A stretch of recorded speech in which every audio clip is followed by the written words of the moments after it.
Michael Jordan's private life has always been surrounded by mystery, and one of the most talked about chapters involves singer Karla Knafel. What makes the Michael Jordan-Karla Knafel story so gripping isn't just the scandal itself, but the way it keeps resurfacing decades later, especially now that fans are digging back into old court files and long-buried interviews. The moment people hear that someone from Jordan's past once claimed he promised her millions, curiosity spikes instantly. But the real twist is how layered this situation actually was. Far more complicated than a simple headline about an affair or hush money.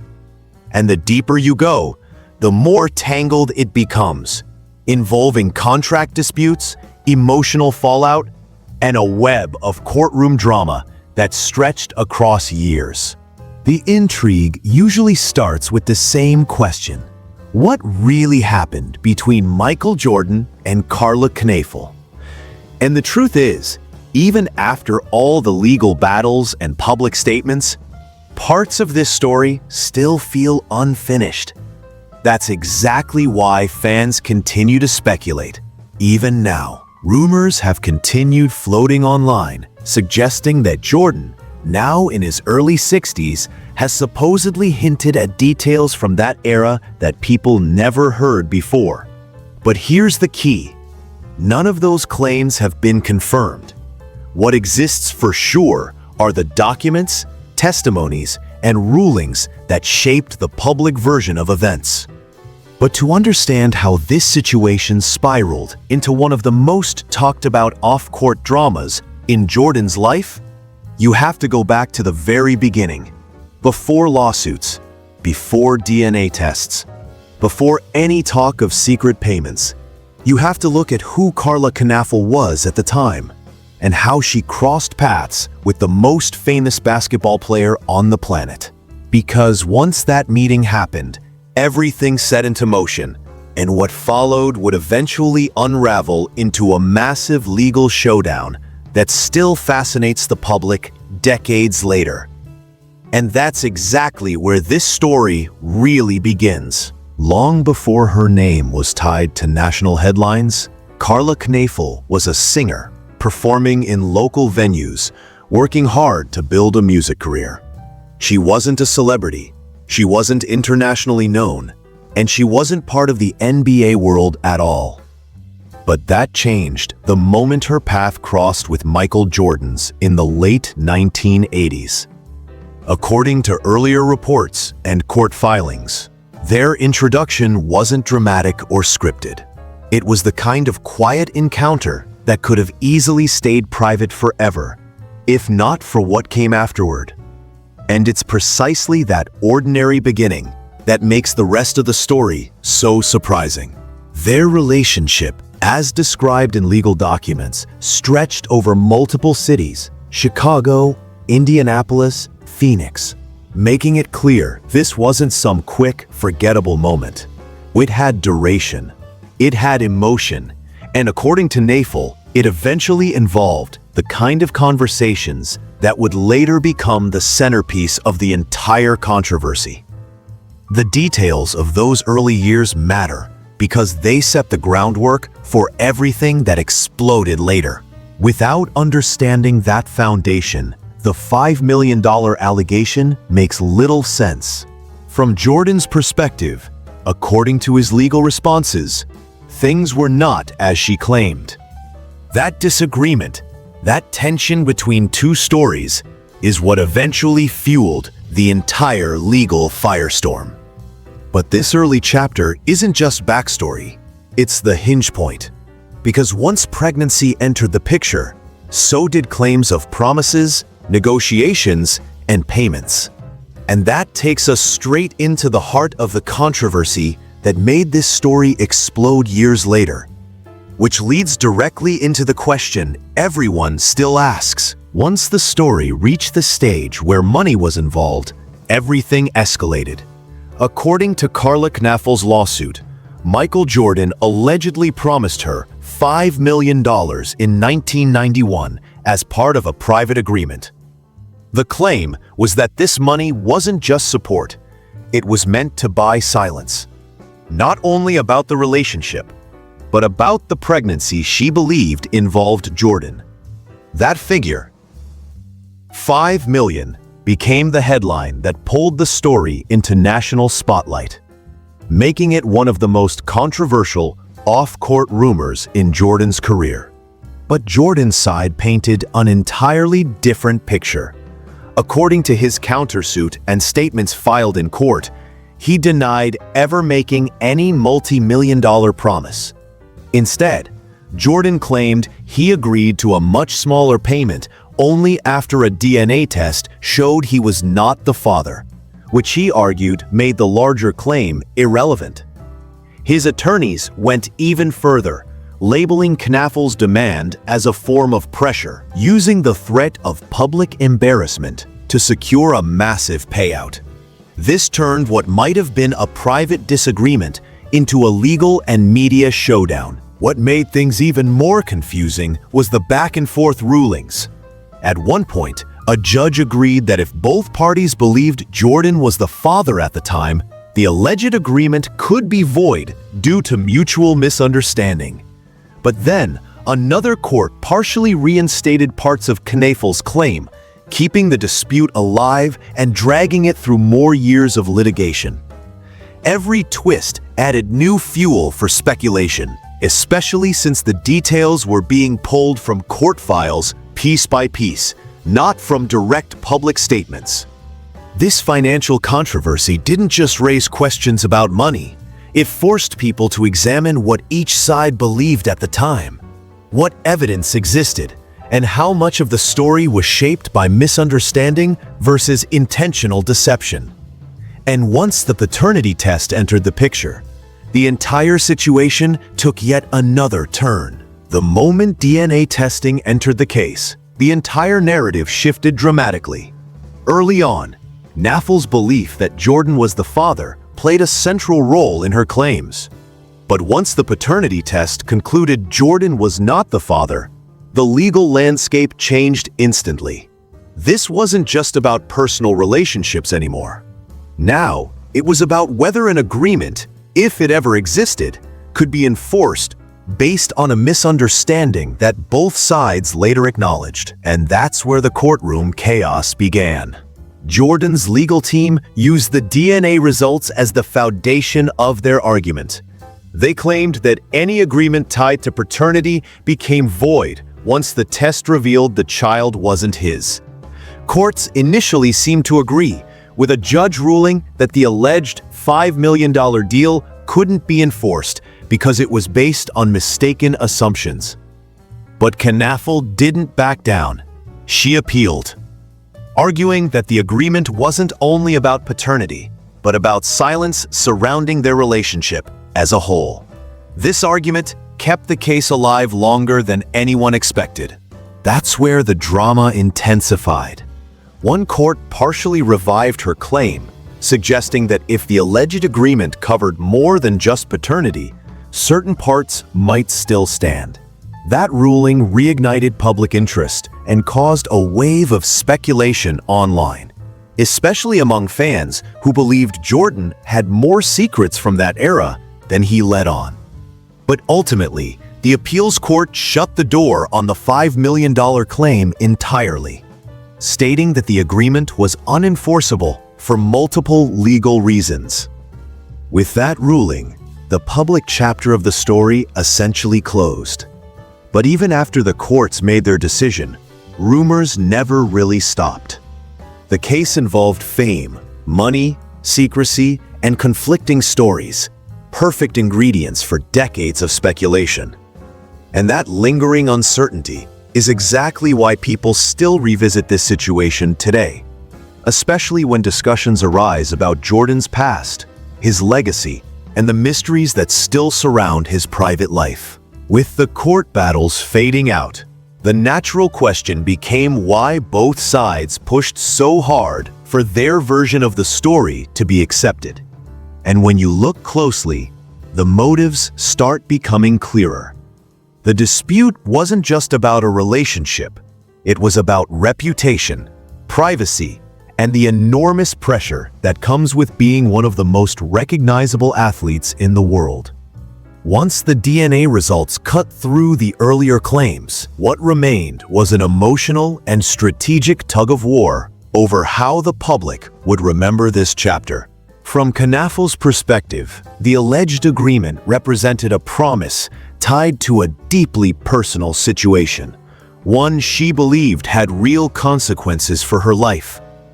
When she claimed that Jordan agreed to protect her and support her financially because of what she believed was his child, that wasn't just a legal stance, it was an emotional one.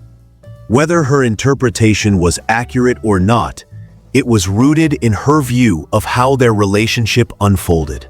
And that emotional weight is one reason she pursued the case long after the initial ruling went against her. On Jordan's side, the stakes were equally high, but in a very different way. He wasn't just protecting his wallet. He was defending an image built over decades. Rumors spreading unchecked could tarnish that image, especially during the height of his fame. Once he accused her of trying to pressure him for money through threats of public embarrassment, the situation turned into a battle for narrative control. The $5 million figure became a symbol, not of money itself, but of what each side believed the truth really was. And that clash of motives is exactly why the story didn't fade away quickly. Even after the courts closed the case, people were left wondering whether there was more behind the scenes. Agreements never revealed, conversations never made public, and intentions that only the two of them fully understood. That lingering uncertainty set the stage for another wave of speculation years later, especially when whispers began circulating about Jordan supposedly addressing the situation again, much later in life. As time passed, discussions about Jordan's past naturally resurfaced, especially whenever documentaries, interviews, or fan debates brought old controversies back into the spotlight. That's when online chatter started claiming that Jordan, now in his early 60s, had supposedly hinted at something new relating to the Knafel story. But once you pull those rumors apart, a very different picture emerges. What people often interpret as new revelations usually comes from older comments being reshared, misunderstood, or taken out of context. Part of the reason these claims spread so easily is that Jordan is famously private. He rarely comments on old scandals, which leaves a vacuum that rumors rush to fill. When fans see clips resurfacing or quotes circulating online, it's easy for speculation to morph into bold claims. Some posts even suggested he admitted to details the public never heard before. But again, none of these supposed admissions have been verified, and no credible source has reported any new confession or revelation tied to this case. Still, the buzz exists for a reason. Whenever one side of a decades-old story feels unresolved, people instinctively fill the gaps. Some believed Jordan might have addressed the situation quietly in private conversations or behind-the-scenes discussions, while others thought he may have reflected on past mistakes without naming names. But all of that remains speculation, interesting to explore, but not grounded in confirmed facts. What is true, however, is that the renewed attention reignited the debate about how the original situation unfolded. People began re-examining the timeline, the motives, and the emotional stakes on both sides. Not because something new was revealed, but because the story still feels unfinished. And that lingering feeling is what pulls fans deeper, giving them the sense that maybe there's a piece missing, something left unsaid. That very sense of mystery is what makes this story so persistent. And it leads directly into why it continues resurfacing over and over again. The reason the Jordan Knafel saga refuses to fade is simple. It sits at the crossroads of fame, secrecy, and conflicting narratives. Stories like that rarely disappear, especially when they involve global icons. Even though the courts delivered their final ruling, the emotional and personal aspects of the situation never received the same level of closure. That gap between what was legally settled and what people still wonder about keeps the story alive in public curiosity. Another major factor is that Michael Jordan's legacy only grows with time. Every new generation rediscovers him, whether through iconic highlights, documentaries, or comparisons to modern players. When someone's legend remains that large, every controversial chapter from their past gets re-examined too. The Knafel story, being one of the few public scandals linked to him, naturally resurfaces during these moments. The more mythical he becomes, the more people search for the human, flawed moments that remind them he wasn't untouchable. There's also the element of uncertainty woven throughout the original events. Even though the court rulings shut the case down, they didn't erase the emotional complexities behind it. Knafel's perspective, Jordan's counterclaims, the DNA twist, each part left behind questions that people still debate. Not because they expect a new revelation, but because they're trying to understand the truth behind two clashing versions of the same story. And of course, the internet plays its own role. Old interviews get reposted, snippets from court documents recirculate, and speculation spreads faster than actual information. Anytime someone posts something suggestive like, "Jordan finally admits the truth," curiosity skyrockets, even when it leads nowhere. The cycle keeps spinning, and each new wave of attention pulls the story back into the spotlight. This continued interest creates a perfect setup for the final piece of the narrative, the lingering what-if factor. Those unanswered questions people still wonder about decades later. Once the facts are laid out and the court decisions are settled, what remains is the part of the story that people can't let go of. The unanswered questions, the unverified claims, and the quiet moments that never made it into public record. These are the what-ifs that keep this situation alive. What if the alleged agreement was misunderstood? What if private conversations took place that neither side fully explained? What if each party had motivations neither ever publicly admitted?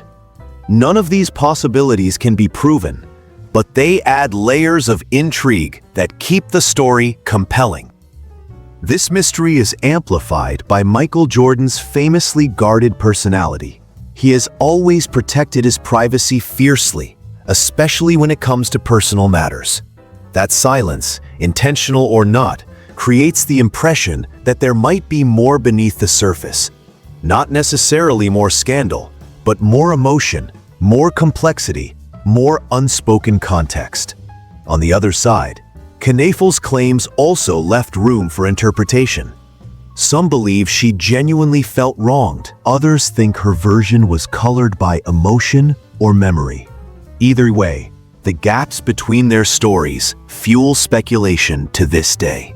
These unanswered elements also highlight something deeper about the nature of fame.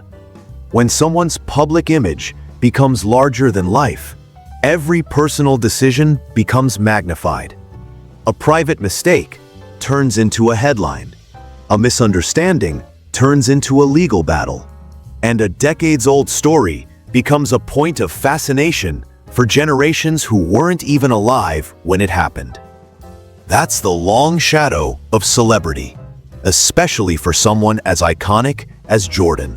And ultimately, that's why this story still resonates. It's not just about a relationship or a lawsuit or a disputed promise. It's about the parts of a legend's life that remain imperfect, messy, and human. Even with all the facts laid out, some parts will always remain in the realm of speculation, never fully confirmed, never fully denied, and forever intertwined with the legacy of one of the most influential athletes in history.